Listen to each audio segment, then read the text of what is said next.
Welcome back to my channel. My name is Marianne, I'm an artist and educator, and in this video I'll be teaching you how not to paint the Rocky Mountains, going through my mistakes in detail and walking you through how to fix them. Making mistakes is such an important part of the creative process, and working through them only makes you stronger. This is a bit of a departure from my usual painting tutorials, but if you've ever been stumped or frustrated by a painting, then this video is for you. Let's get started.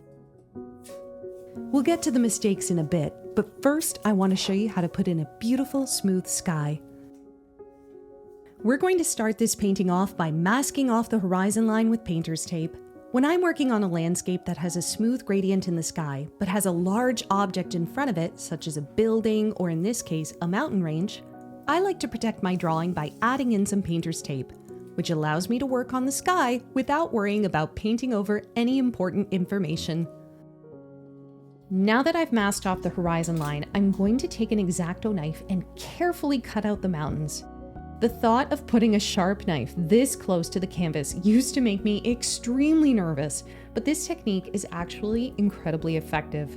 Just be careful to barely pierce the tape. Once we've got the mountains masked off, we can paint the sky without losing the drawing. To make that rich, rocky mountain blue, we're going to mix two values, a lighter and darker.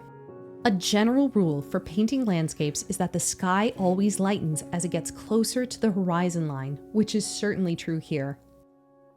Here's how I like to paint skies to keep the gradient smooth and uninterrupted. Add each of your premixed colors in using two separate brushes.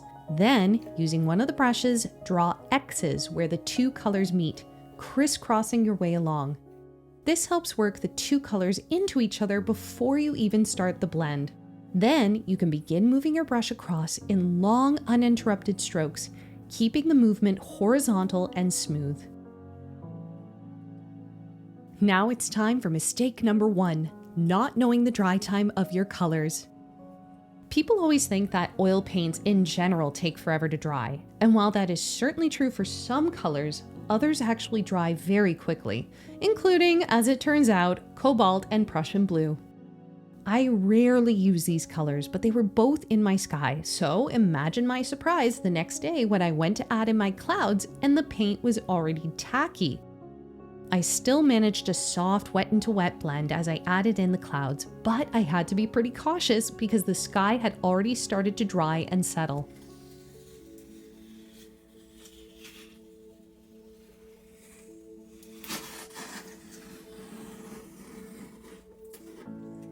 As we begin painting the mountains, remember that the farther away an object is, the more blue and toned down it is.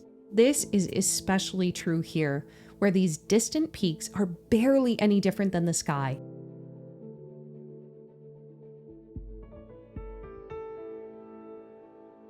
Now it's time for mistake number 2, trying to get the color perfect in the first layer. When I was mixing colors for the mountains in the midground, which I consider to be the focal point of the painting, I matched them to my printed reference photo instead of the photo you currently see on the screen. I like using a printed reference because it's more consistent, but what I didn't notice was that this reference photo happened to print somewhat darker than the digital copy. So on I went, blocking in the mountains, and at the very end of the painting session, I compared it to the digital copy on my screen, and wanted to cry because I thought that I had completely messed up my values since it seemed so dark by comparison. I was tempted to start over the next day or fuss until I got it right, but here's what experience has taught me. Just keep going and leave it alone. That's right, the solution to making a mistake like this one this early in the game is to let it rest until you have more information on the canvas and can make an informed decision for what to do next. Otherwise, you might adjust it only to realize that your first attempt was better. I cannot stress this enough. Color and value are contextual. If you're the kind of painter who likes to get each section perfect before moving on to the next one, you are trying to solve a puzzle with missing pieces. The first layer of a painting does not need to be perfect. It just needs to be done, and you use subsequent layers to calibrate and adjust to make the whole thing come together. Before we move on to my favorite part of the painting, creating the gorgeous teal lake, I'd like to take this as an opportunity to talk about this video's sponsor, Skillshare. For the past year, I've been wanting to learn more about growing an online business as an artist, but with so many options out there, I wanted to make sure that I found the right platform that could offer me all the tools I needed in one convenient location. Enter Skillshare. I've tried multiple online learning platforms, and this is hands down one of the best. Skillshare is designed for creatives by creatives, and I love the fact that you have the option to explore literally anything. We're talking knitting, business planning, cooking, video editing, photography, taking care of indoor plants, you name it, it's on there. I recently found a course called Home Interior Design for Introverts that I am definitely going to watch before overhauling my studio next month. I also love their curated learning paths where they combine multiple classes into a step-by-step program that helps members achieve major goals such as launching a YouTube channel. I'm currently working through the Master Your Productivity learning path with Ali Abdal, and I absolutely love it. If you'd like to join and give it a spin, the first 500 people to use my link in the description will receive a 1-month free trial of Skillshare, and trust me, you are going to want to jump on that link because they will go quickly. Thank you so much to Skillshare for sponsoring this video, and let's get back to the painting.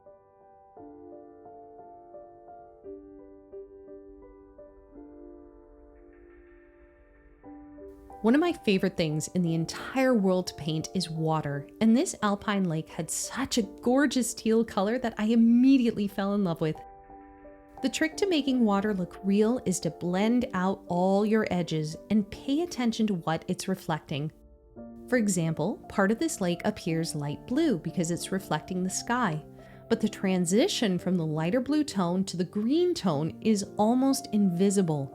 We want subtle here with no hard edges. From there, I threw in the snow, not because it was strategic, but because I had about an hour left in this painting session before I had to go pick up my kids. As a parent, you're always looking for ways to maximize your time, and sometimes that means doing things slightly out of order so you can collect some low-hanging fruit and get the job done. I promise I won't judge you for doing the same. The next day, I started my painting session with mistake number 3, inventing colors that are just plain wrong. In trying to prevent the painting from appearing too cold from all of the blues, I decided to use Prussian blue and burnt umber to work some greens into the trees, even though my reference photo was clearly telling me that these trees had an ultramarine blue base. Now, many artists will add colors into a painting that aren't in the reference photo, but it still has to make sense. I'm thinking about James Gurney's book Color and Light as an example, where he talks about adding blues into some shadows and oranges into others depending on where and what the light source is.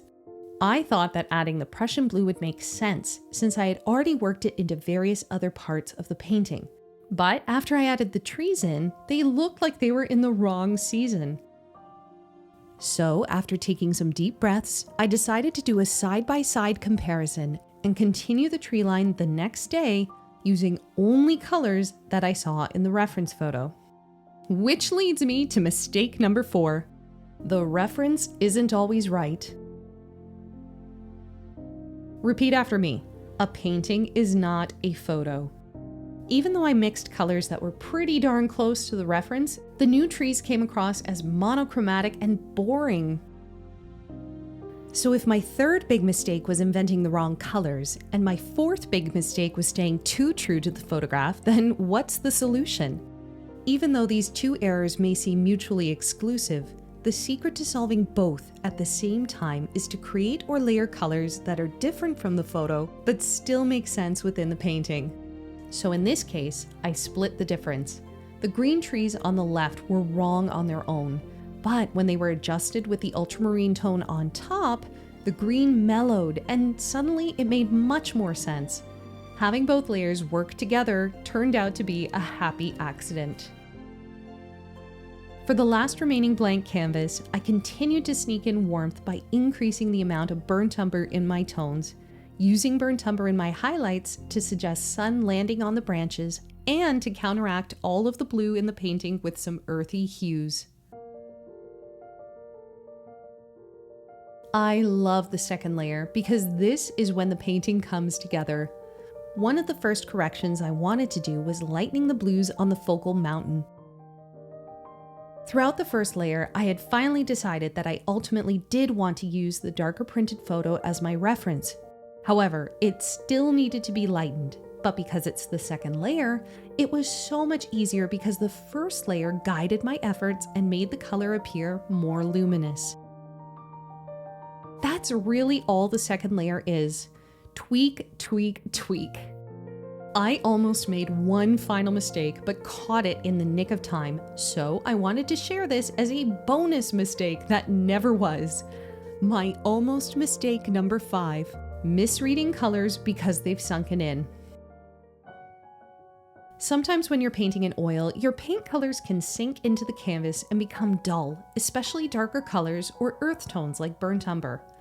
I noticed that when I was doing my second layer, the mountains on the right looked flat and off, so I assumed they needed a second layer of paint, which I almost added in. Then I remembered about oiling out and realized that doing that might actually solve the problem instead.